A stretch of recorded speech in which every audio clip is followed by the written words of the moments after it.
the highlands of Papua New Guinea, ancient traditions are very much alive and secret rituals continue to be practiced. Many in this Pacific island nation still believe in a dangerous superstition, and hundreds of women perish each year as a consequence, murdered because they are said to be witches. Illnesses, deaths and poor harvests are often blamed on witches. Few women survive a witch hunt and they rarely find any help.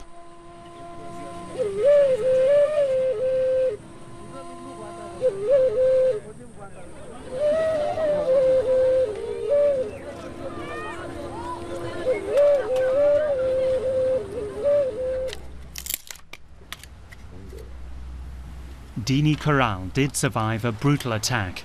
She will never forget that horrible day.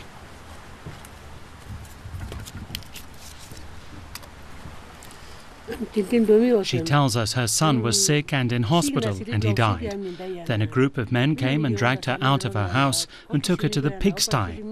She thought they were going to kill her. Dini Corral was alone and at home that day. 5 young men showed up, accused her of being a witch and of killing her own son with black magic. Then they attacked her with machetes and bush knives.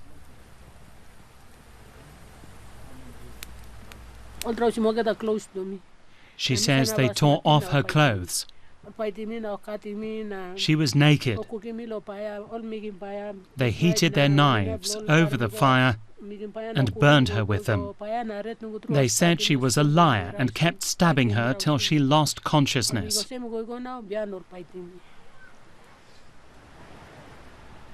Dini Corral wanted us to see her scars, to see with our own eyes what those men did to her. They stabbed her all over her body, under her arms, in her stomach and her kidneys.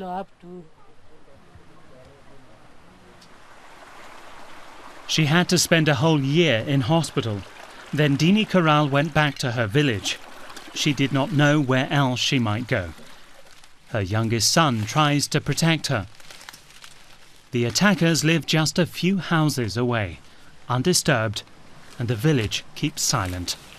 Dini says she is scared to death every time somebody in the village dies, that those men might come back at any moment and kill her. She knows she will never feel safe again, but she has no place to go. Throughout the highlands, people believe in the power of black magic and evil spirits. A sudden death, an accident, a mysterious ailment, any inexplicable event can trigger a new witch hunt. Monica Paulus wants that to end. She was herself accused of being a witch. Now she travels from village to village to try to help survivors. What has changed, like in the past, it doesn't really come out in public. They do it all of a sudden in the night, and then early the next morning, like community realize that someone is missing in the community because they've done it. But nowadays in the community, it's like they torture women very badly, and like most of the time, like community do hear what's going on. This village is a safe haven. Monica Paulus hides persecuted women here, sometimes with their entire families. Among them are Mary Kale and her husband Peter. He stood by her. Monica tells us that was a rare and courageous decision. When a family feels ashamed of themselves, they surrender and they give up, and they give into the community, and they turn against the wife and also the sisters and things like this. And that's the saddest part, where the women and the wife depend on their husband and their brothers for security, and when they turn against them, that's the saddest part of the woman's life. Mary and Peter have lost everything, their home, their garden, their community. All they have is each other. Mary's ordeal began after the death and burial of a baby in the village. The men accused Mary of having killed the baby with her evil eye. Mary tells us they pulled her into a house and locked the door. They hit her with machetes. Then one of them started cutting off her eyebrows. She said she felt the skin falling off her face. By the time her husband Peter arrived, Mary had been seriously injured. He can still hardly bear to think about what they did to her. He says he wanted to protect her, but nobody would help him. The men were drunk. All he could do was take his wife to safety as quickly as possible.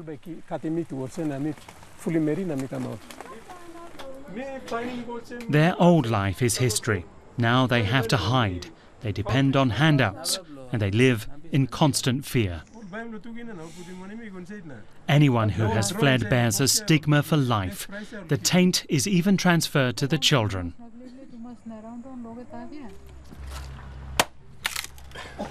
Peter Kale wanted to see justice done. He went to the police and told them what had happened. But they did not charge the men. Nothing happened. Peter Kale wants revenge. He says he can hardly think about anything else. That if they try to attack his family, he will attack them. What they did to his wife, he will do to them. He can't go back to his village and has to live somewhere else with his wife. He says they must pay for that. Researching this topic, we heard many gruesome stories. In almost every village, every town, we were told about witch hunts. These men have blood on their hands. They tortured a woman for hours because they suspected she had poisoned a boy in her village with sweet potatoes. The boy is now fine, the woman is dead. To make them talk, we have to do something. Arm them with bend rod or fire. So we have to force them to talk. So once we knew that that infected person is practicing sorcery, so we have to get rid of them in the community or either kill them, that's all. It was surprising and disconcerting just how openly these men talked.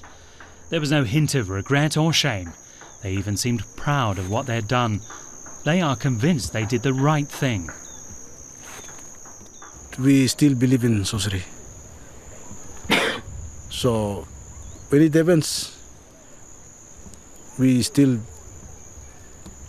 get them up and ask them, and we find that sorcery involved. Maybe we can kill them too. Almost everybody we talked to in the provincial capital Kundiawa said they believed in black magic and evil spirits, but most people didn't want to talk about it. If you talk about sorcery, people might think you are a witch. It's not clear how many women are murdered each year on suspicion of being witches, probably hundreds. The authorities do not pursue the cases with much vigour.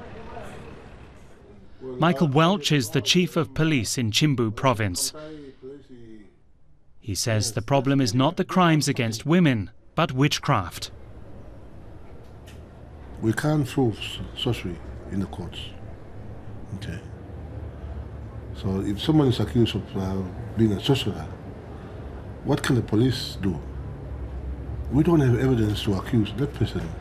It's a sorcerer. It's the community themselves.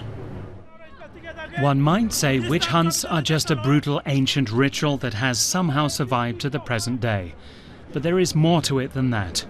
Within 2 centuries, Papua New Guinea has been catapulted from the Stone Age into the modern world. Posters display status symbols and brands from the West. The country is rich in natural resources, but ordinary people hardly benefit at all from the booming economy. Many young men feel frustrated. They turn to alcohol, drugs and violence against women. Monica Paulus is a lone fighter. She has often been threatened. She says she is being observed. Still, the authorities offer her no support or protection. There's a lot of threats and there's a lot of pressure with this sort of work, because to them it's like you're trying to go against the belief that everyone has and has been there for the long time. So their belief is so strong. So when you try to go against their belief, it's really hard. Monica refuses to be intimidated. Together with her sister Clara, she confronts men who have attacked women. The two recently visited the village where Clara was abused and attacked 2 years ago. She almost died. The assailants were not strangers but brothers, cousins and neighbours. These are the very people that I rely on, and I think they will be supporting me if I go through problems and things like this. And if they are taking my sister, they will also attack me in the long run. So I didn't want to come. But then if I don't do it, they will continue to do it to other women also in the village.